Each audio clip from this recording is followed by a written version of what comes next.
Paano nga ba makaiwas sa mga toxicity? Ako si Pitok at wala akong pangarap. Today, ngayong araw ay pag-uusapan natin kung paano natin maiiwasan ang mga taong toxic. Mga toxic na tao, sila yung hindi mo dapat pagkatiwalaan.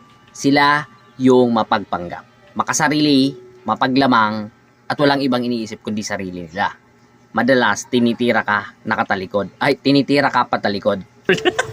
At madalas, sila yung mga taong walang pangarap.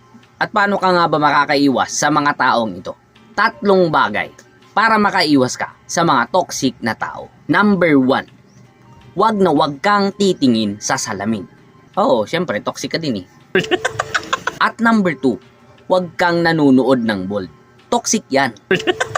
At number 3, para maiwasan mo ang mga toxic na tao, i-like mo ang video na to at i-share mo at itag mo sa comment section ang friends mong toxic.